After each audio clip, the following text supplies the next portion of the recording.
Hello, and welcome to the Post Meridian Radio Players Podcast. My name is Nick Scratch, and I feel like I'm on a bit of a medieval adventure right now. See, after weeks of being lost in the underworld, I've discovered a castle, the kind right out of the tale from King Arthur. There's a moat, a drawbridge, and everything. Thank goodness, too, as the moat had been the first water I've seen in days. Everything else around here is just fire and brimstone. No one's come to lower the drawbridge yet, but someone's inside. I can hear this singing, this wonderful... But I'll tell you about that next time. For now, let's check the PMRP vault. Of course. It's the second act of the PMRP's adaptation of Alice in Wonderland. You all know this story, right? How Alice, lying by a riverbank, sees a white rabbit and follows him down a rabbit hole where she meets such wonderful characters as the Cheshire Cat, the Mad Hatter, and Tweedledee and Tweedledum. Let's join Alice again as she comes face to face with the Red Queen herself in the second act of the PMRP's 2015 production of Alice in Wonderland.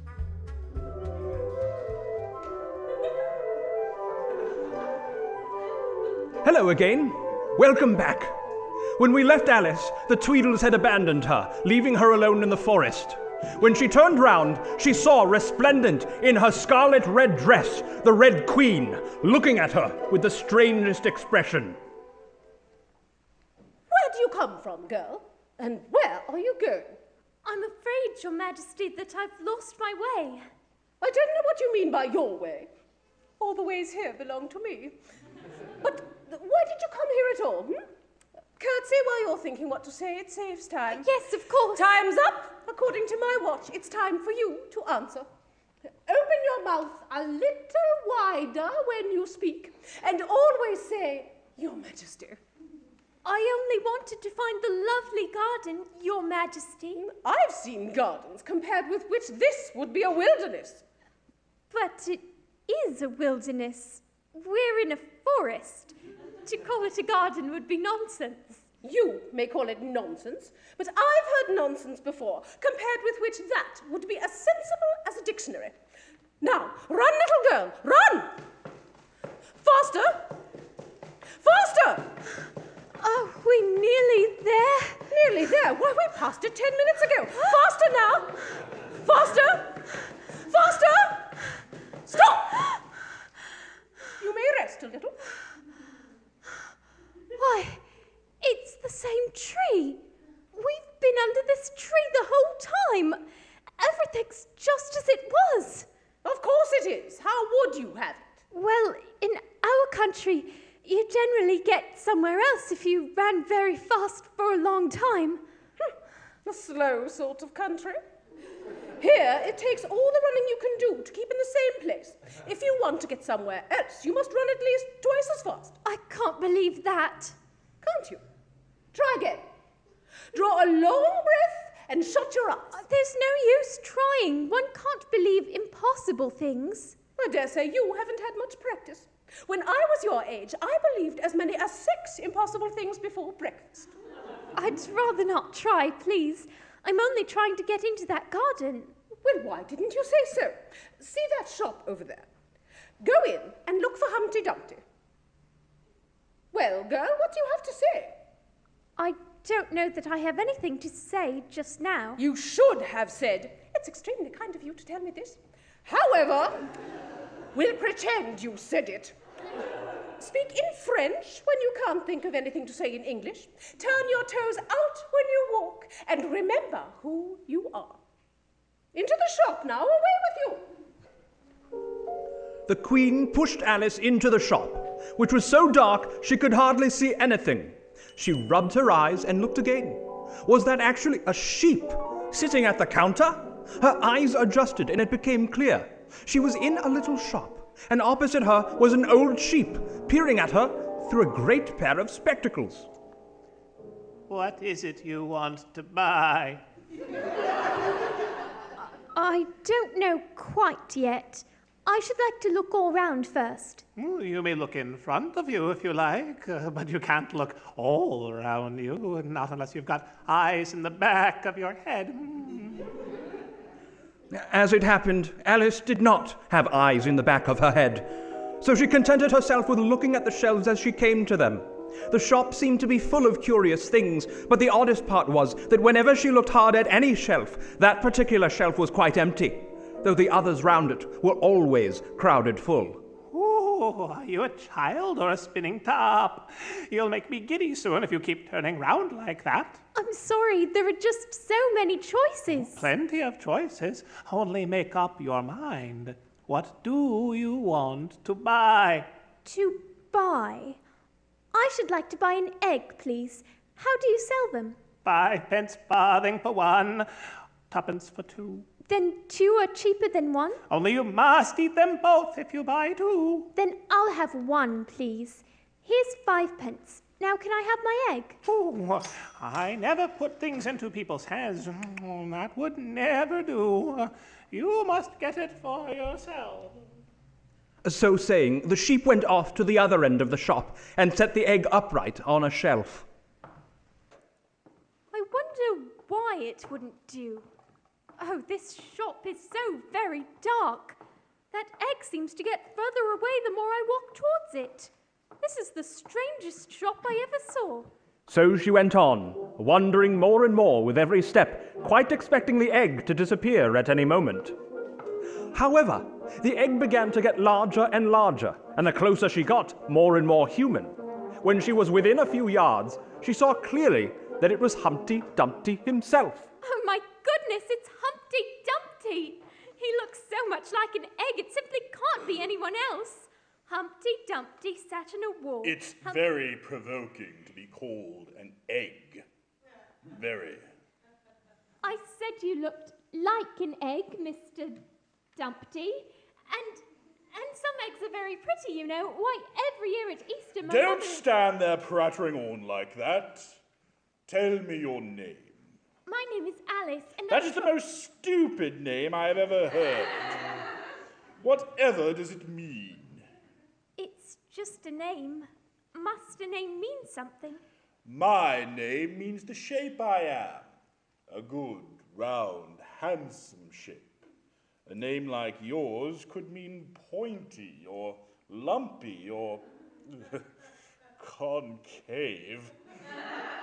Your name is woefully non-specific. Why do you sit here all alone? That's an easy one. Because there's nobody sitting with me. Ask me another. But don't you think you'd be safer sitting on the ground? That wall is very narrow. Your riddles are really very simple. No, I don't think so. There. But you might fall.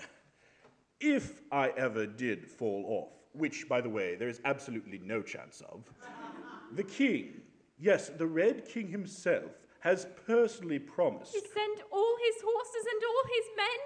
Now see here, child, that is just too much.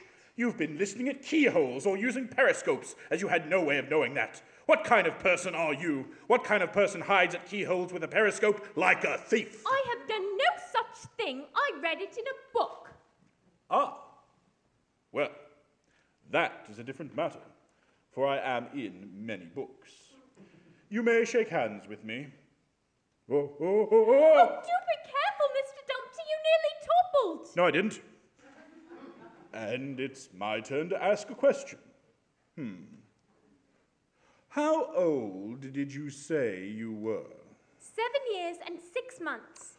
Wrong, wrong, wrong all day long. You said no such thing. I thought you meant how old are you? If I'd meant that, I'd have said it. Now, 7 years and 6 months. An uncomfortable sort of age to be. If you ask me, I'd have stopped at 7. Well, one can't help growing older. One can't, but 2 can. With proper assistance, you might have left off at 6. My, but what a beautiful belt you've got on. A beautiful necktie. I beg your pardon, it's just your neck and your waist look the same, so... It's a necktie, child! And, as you say, a rather beautiful one. It's an unbirthday present from the Red King and Queen. So there. I beg your pardon? You needn't beg. Not anymore. I mean, what is an unbirthday present? A present given on the occasion of your unbirthday, of course. I think I like birthday presents better. You don't know what you're talking about. How many days are there in a year? 365. How many of those days are your birthday? 1, of course. And if you take 1 from 365, what remains? 364. So, there are 364 days when you might get unbirthday presents. There's glory for you. I don't know what you mean by glory. Of course not. It means there's a nice knockdown argument for you. But glory doesn't mean a nice knock. When I use a word, it means what I tell it to. Neither more nor less. But how do you They've a make words? tempo, words, particularly verbs. They're the proudest. Adjectives you can do anything you like with, but I can manage the whole lot of them. Impenetrability, I say. Now, what I meant by impenetrability is we've had enough of that subject, and it would be just as well if you'd mention what you mean to do next, as I don't suppose you mean to stay here from now until the end of time. Well, I'm trying to make my way into this garden I saw. Look for a door in the woods. From there, you'll know what to do. Is that all?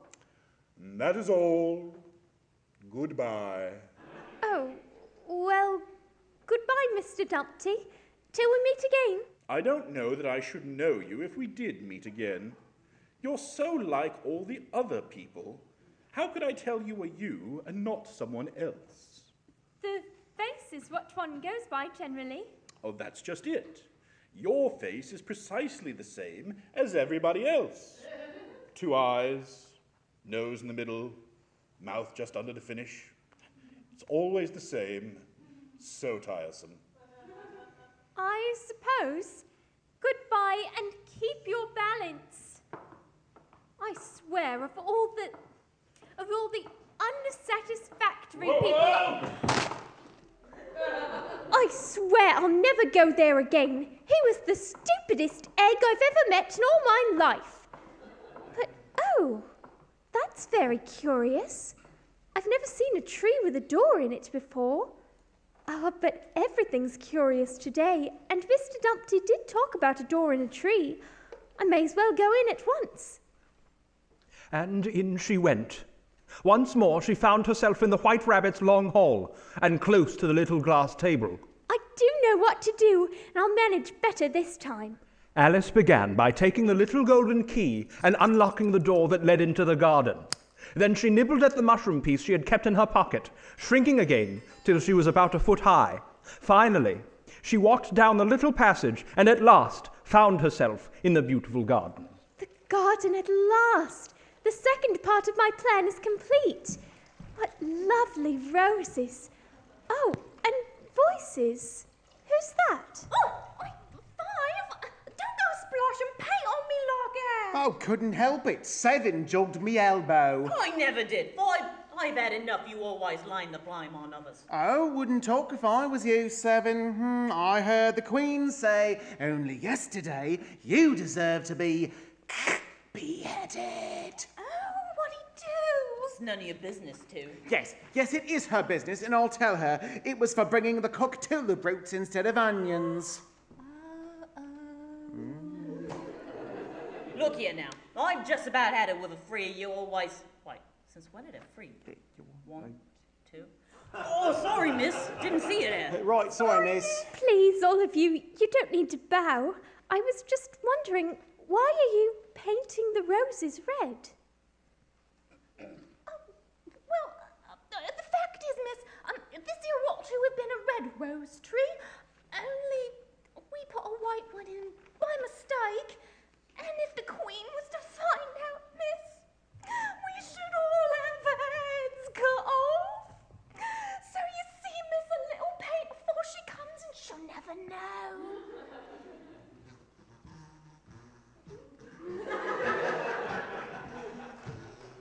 They're here!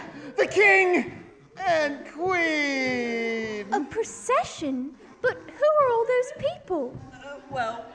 Those is carrying the clubs is the soldiers, and them with the diamonds are the noble folk. Oh, and them's the royal children, all wearing hearts.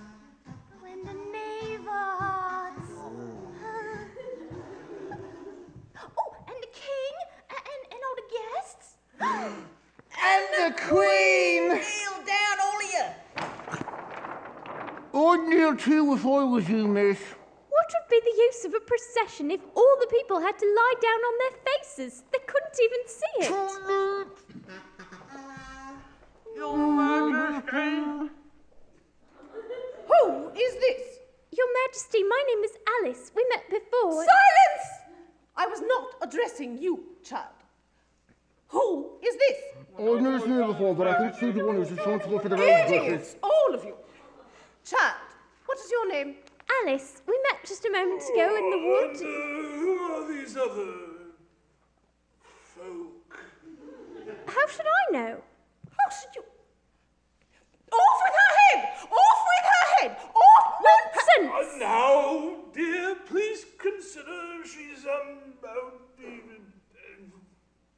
child. You three, get up now. Yes, Your Majesty, you look fantastic, by the way. Quiet! You are giving me a headache. What exactly have you been doing here? Please, your most exalted, royal, and majestic majesty. We was trying to paint the roses.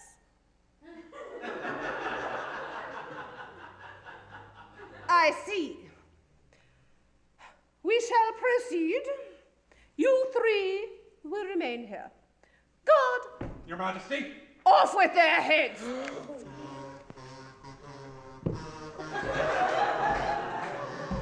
So, God, might I talk with them privately before they're beheaded?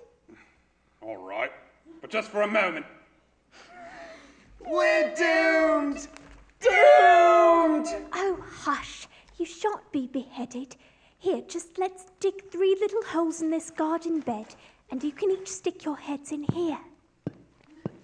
All right, that's enough. Hey, how'd you... Where's... Are their heads off? The heads are gone, Your Majesty. Quite right.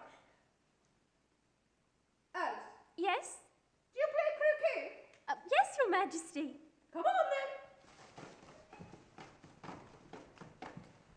Places for croquet, everyone.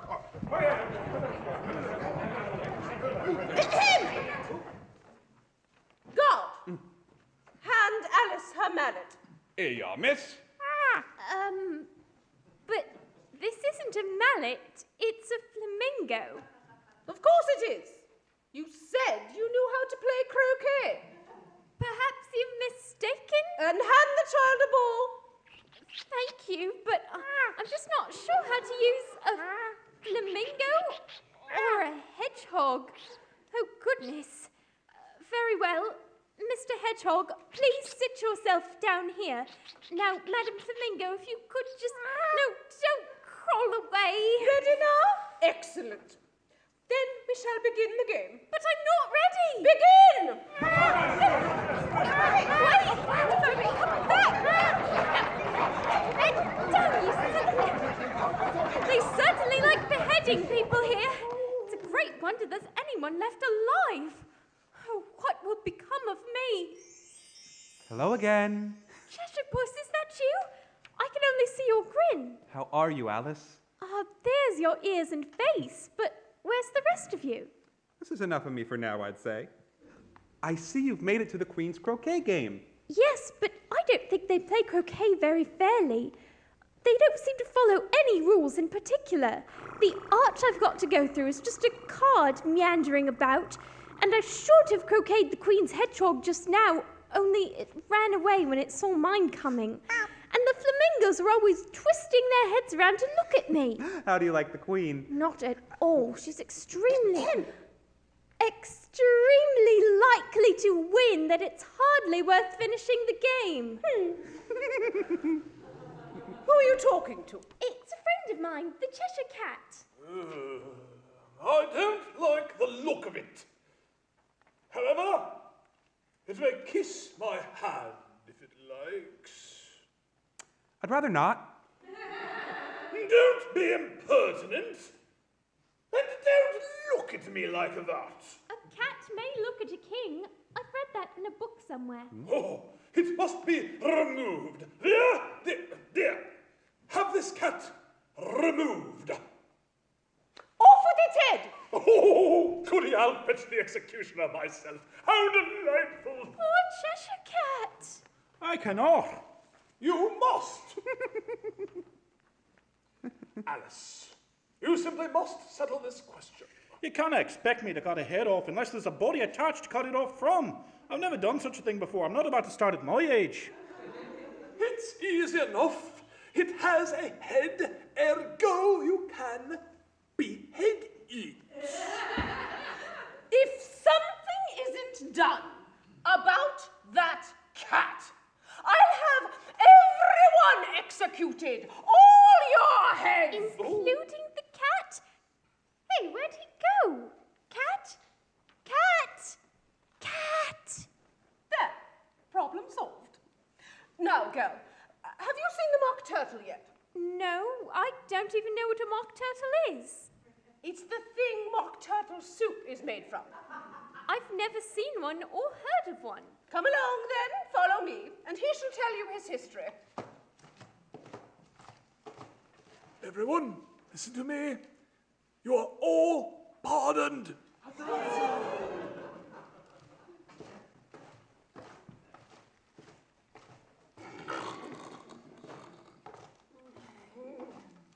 Here they are, lazing about as usual.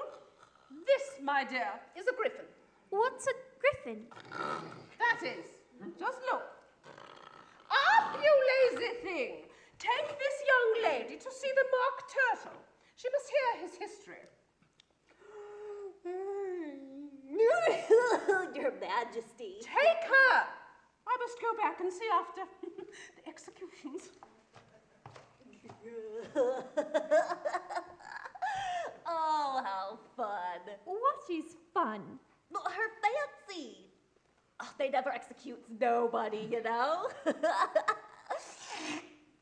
Come on. Everybody says, come on here. I never was so ordered about in all my life. Never. They had not gone far before they saw the mock turtle in the distance, sitting sadly on a rock. As they came nearer, Alice could hear him crying as if his heart would break. What is his sorrow? Oh, it's all his fancy, that. He hasn't got no sorrow.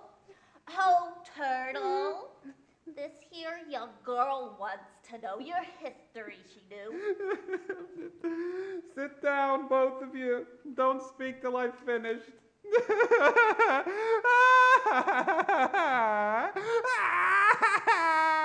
I don't see how he can ever finish if he doesn't begin. Oh, just wait.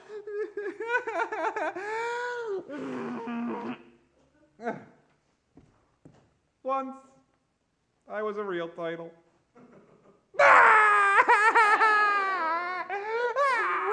thank you, sir, for your most interesting story. When we were little, we went to school in the sea.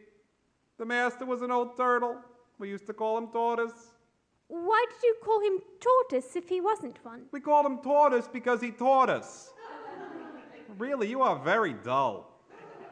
You ought to be ashamed of yourself for asking such a simple question. Drive on, old fellow. We had the best of educations. I took all the regular courses, reeling and riding, of course, and then the different branches of arithmetic, ambition, distraction, uglification, and derision. I never heard of uglification. What? Never heard of uglifying? You know beautifying, I suppose? Yes, it means to make prettier. Oh, well then, if you don't know what to uglify is, you really are a simpleton. How many many hours a day did you do lessons? Yeah, 10 hours the first day, 9 the next, and so on. That's the reason they're called lessons. Because they lessened from day to day. Then the 11th day must have been a holiday. Of course. And how did you manage on the 12th?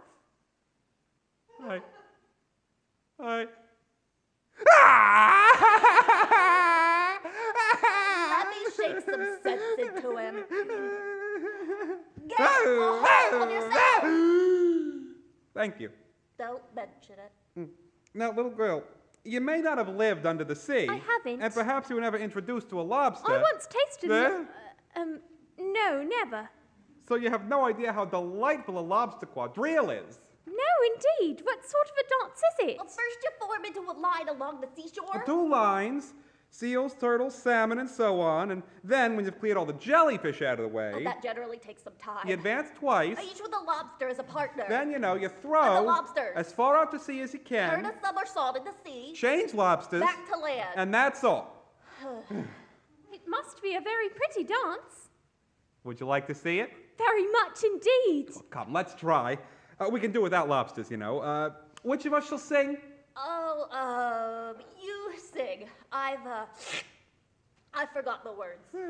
So they began solemnly dancing round and round Alice, every now and then treading on her toes, while the Mock Turtle sang this very sad song. Will you walk a little faster, said a whiting to a snail. There's a porpoise close behind us, and he's treading on my tail. See how eagerly the lobsters and the turtles all advance. They are waiting on the shingle. Will you come and join the dance?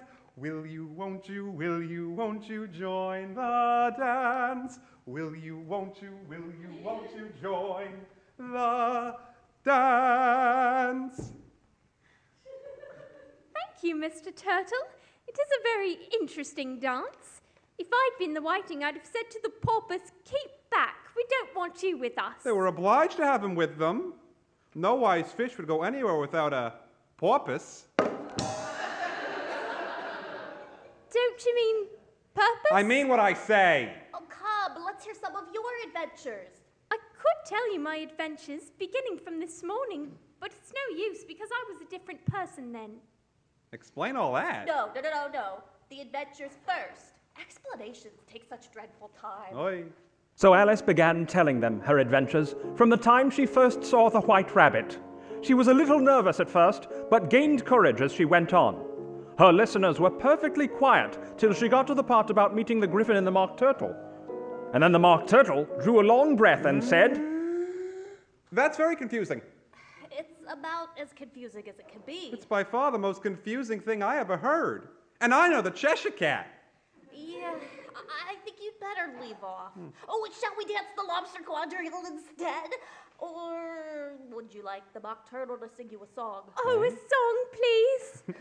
No accounting for taste. Hey. No, sorry. Sing our turtle soup, won't you, Othello?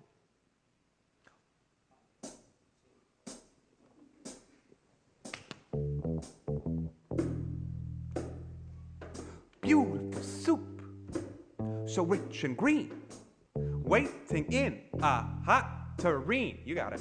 Who for such dainties would not stoop? Soup of the evening, beautiful soup. Soup of the evening, beautiful, beautiful soup. The trial's beginning! Oh, thank goodness. Oh, come on, girl. But wait, whose trial is it? Oh, the knave, of course. He's stolen the tarts. Come on. Soup of the evening, beautiful, beautiful soup. Yeah! The King and Queen of Hearts were seated on their throne with all sorts of birds and beasts assembled, along with the whole pack of cards. The knave was in chains before them, and nearby was the White Rabbit, with a trumpet in one hand and a scroll of parchment in the other. In the middle of the court stood a large dish of tarts that looked so good that Alice became quite hungry. Quite quite a crowd. Well, yeah, all the locals come out to see a royal trial. I've never seen a court of justice before. That's the judge, then. Oh, it's the king. I didn't recognize him because he has a wig on under his crown. But who's that in the chains? The Knave of Hearts. Jack, they call him. And what did he... Oh, they've got refreshments for the spectators. Perhaps I'll just... Oh, well, I wouldn't if I was you, miss. Them's not refreshments. Them's evidence. Well, then I wish they'd finish up the trial so we could have the evidence for tea. And who's that motley group? And why are they all walled in with cardboard? Oh, that's the jury box. Well, you can close it and tape it up to send the jury away if you need. They're scribbling like mad. What can they be writing about if the trial hasn't started? Well, they're putting down their names in case they should forget them before the end of the trial. Silly things. How do you spell faith? Silence in the court! Why, it's the rabbit. I still have his watch, you know. Sir Rabbit, please read the accusation.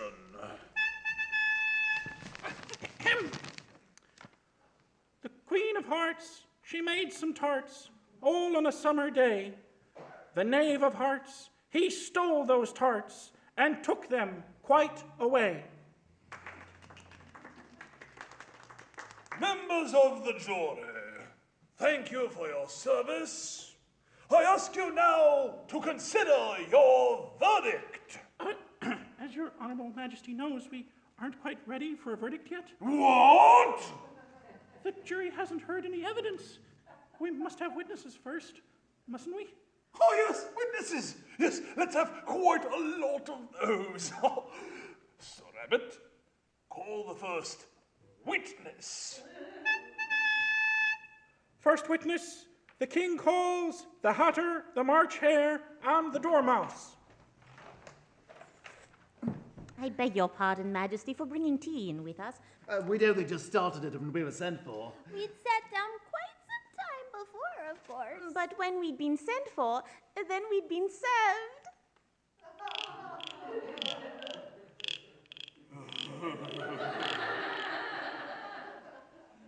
And just when did you sit down for your tea? 14th of March, I think it was. Oh, 15th. 16. How do you spell March? It sums to 45 shillings. You will remove your hat while testifying. It isn't mine. I keep them to sell. I've none of my own. I'm just a hatter. Your Majesty, will you impeach the witness? I haven't got any peaches. Peaches come from a can. Just bread and butter for me, thanks. Mr. Griffin, do I look taller to you? I wish you wouldn't squeeze me so. I hardly breathe sitting next to you. I can't help it. I seem to be growing up again. Well, you've the right to grow up here. You're growing up too. Well, yeah. Oh, but at least I grow at a reasonable pace, not in that ridiculously exponential fashion. Downright rude. Witnesses, don't worry. Don't be nervous. Simply give your evidence, or I'll have you executed on the spot. Your Majesty, I'm but a poor man. I hadn't just sat down, and the twinkling of the tea... The twinkling of the what? It all begins with tea. Of course twinkling begins with a T. You take me for a dunce. Go on. Well, we were about to begin our tea, but the March Hare said... I did not. You did. I'll deny it to my dying day. I swear by every suit in the deck. Even the lawsuit? Well, at any rate, the Dormouse said... What did the Dormouse say? Can't remember. You must remember. You must remember or I'll have you executed. Your Majesty, I'm but a poor man. You're a poor witness is what you are. If that's all you know, then you may stand down.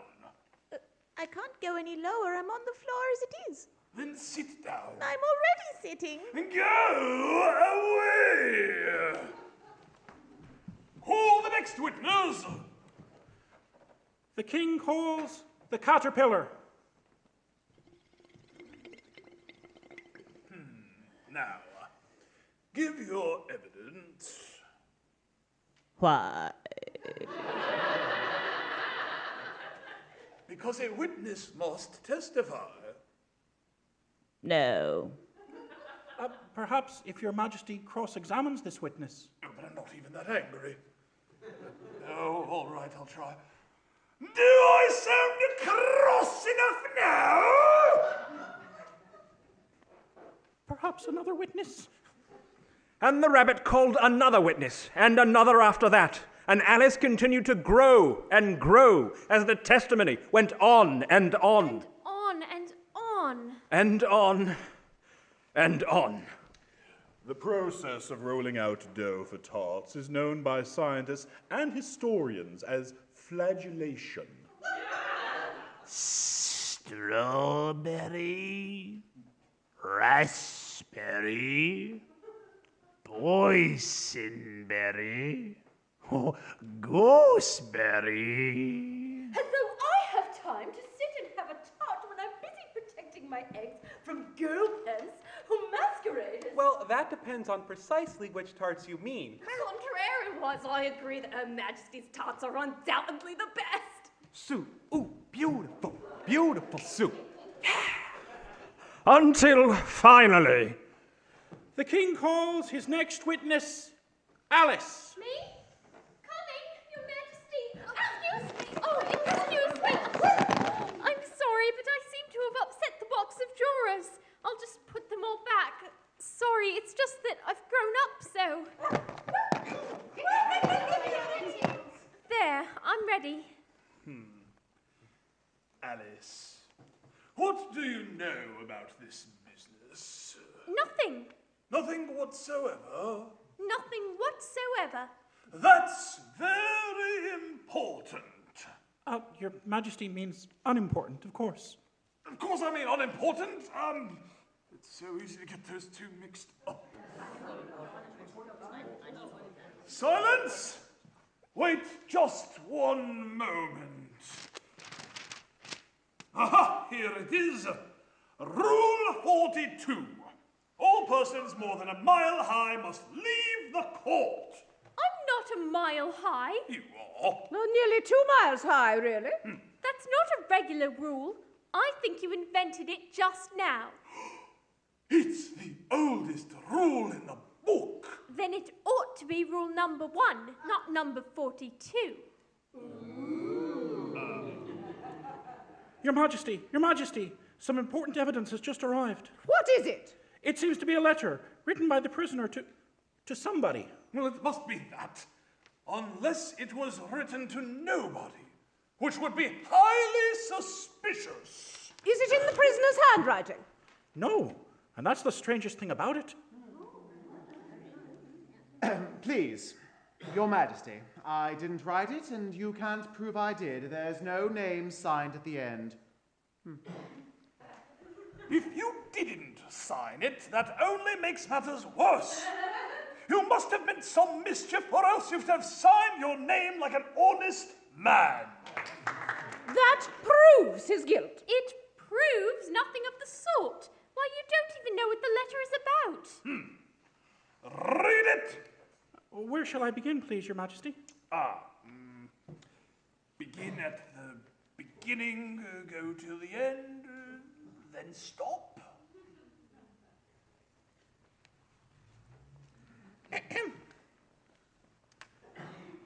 'Twas brillig, and the slithy toves did gyre and gimble in the wave. All mimsy were the borogoves, and the mome raths outgrabe. Beware the jabberwock, my son, the jaws that bite, the claws that catch. Beware the jubjub bird, and shun the frumious bandersnatch. He took his vorpal sword in hand. Long time the manxome foe he sought. So rested he by the tum-tum tree, and stood awhile in thought. And as in uffish thought he stood, the jabberwock with eyes of flame came whiffling through the tulgey wood, and burbled as it came.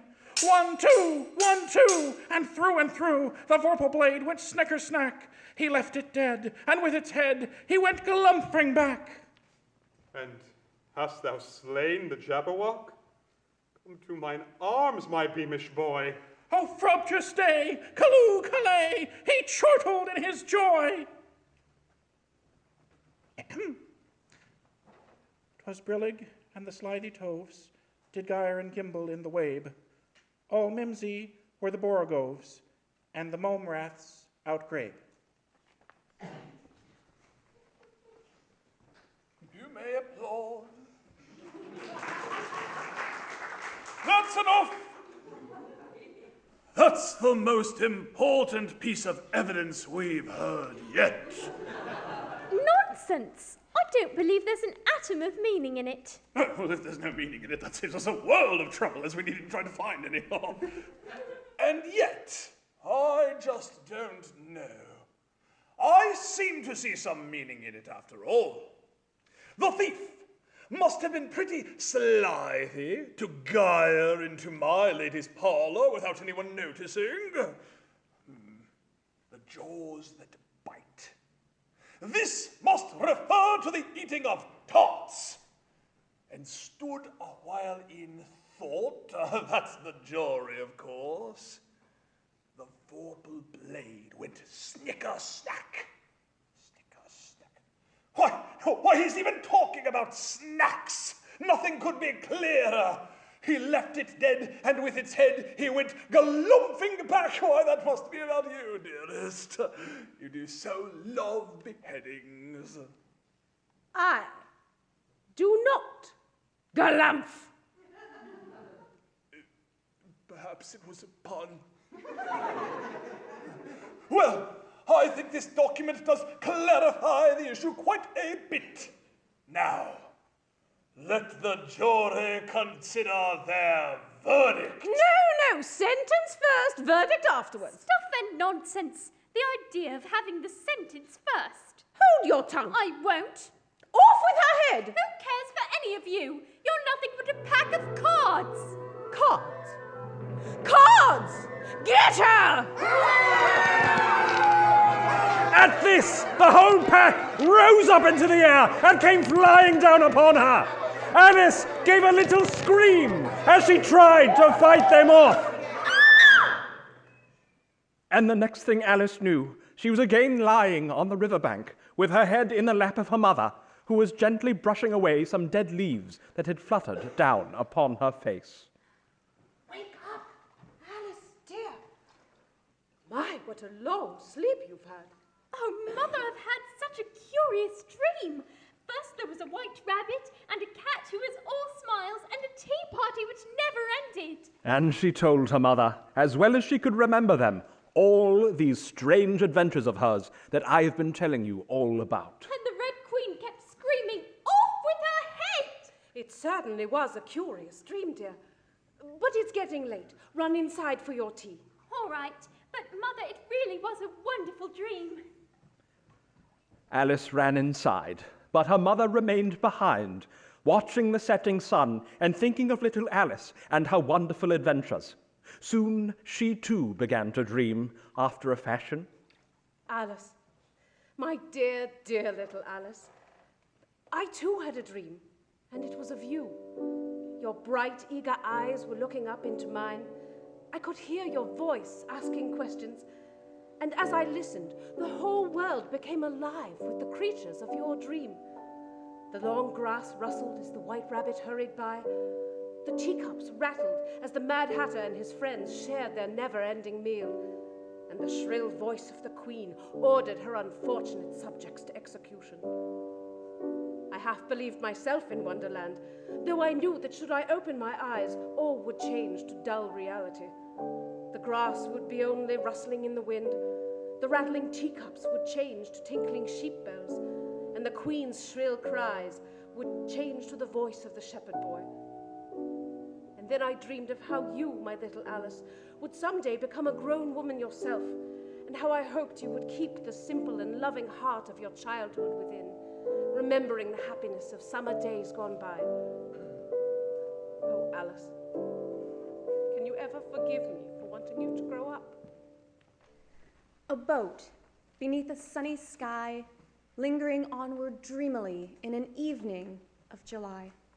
Children three that nestle near, eager eye and willing ear, pleased a simple tale to hear. Long has paled that sunny sky. Echoes fade and memories die. Autumn frosts have slain July. Still she haunts me phantom-wise, Alice moving under skies, never seen by waking eyes. Children yet the tale to hear, eager eye and willing ear, lovingly shall nestle near. In a wonderland they lie, dreaming as the days go by, dreaming as the summers die. Ever drifting down the stream, lingering in the golden gleam. Life, what is it but a dream? Alice in Wonderland featured Amelia Haas as Alice, Catherine Bromberg as the Red Queen and Alice's mother, Brian Edgar as the White Rabbit, the Walrus, Humpty Dumpty, and the Executioner, Amanda Balaga as the Pigeon, the Dormouse, and Tweedledum, Liz Salazar as the Mad Hatter, the Caterpillar, and Seven, Carrie Zingers Keybar as Tweedledee, Two, and the Griffin, Andy Hicks as the March Hare, the Carpenter, Pat, Five, and the Knave, Brad Smith as the Red King, Bill, and the Sheep, Christian Krennick as the Cheshire Cat, the Mock Turtle, and the Juror. Our Foley team was Kyle Gabbat and Michael Lynn. Our sound team was Jay Sikora and Meg Wickham, with sound design by Brad Smith and Kristen Hyder. Costumes were by Cersei Rowan. Our stage manager was Lorianne Cohen. Our producer was Krista Cal. The script was adapted from the original Lewis Carroll novels by Jeremy Holstein and Mindy Klenoff, and the entire production was under the direction of Mindy Klenoff. I'm Lewis Carroll. No, you're not. You're not.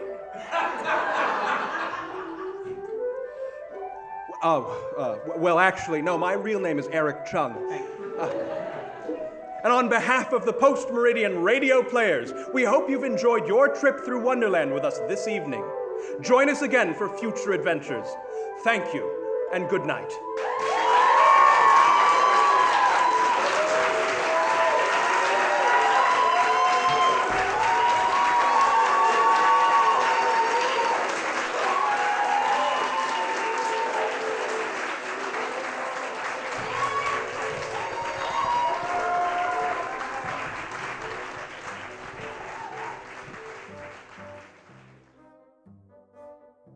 I've got to say, I loved that one. And here's something you may not know. Listen to that final poem back and take the first letter of each sentence. They spell out a secret. Next time, it's a classic fable from our vaults, an adaptation of the English ballad Reynardine. If you like what you hear, you can check out more about the PMRP, including their upcoming performances and auditions at their website, pmrp.org, or their Bandcamp store, pmrp.bandcamp.com. Every purchase helps to support the PMRP and this very podcast. Till next time, this is Nick Scratch, and I'll see you around the dial. This has been a production of the Post-Meridian Radio Players, copyright 2024. All rights reserved.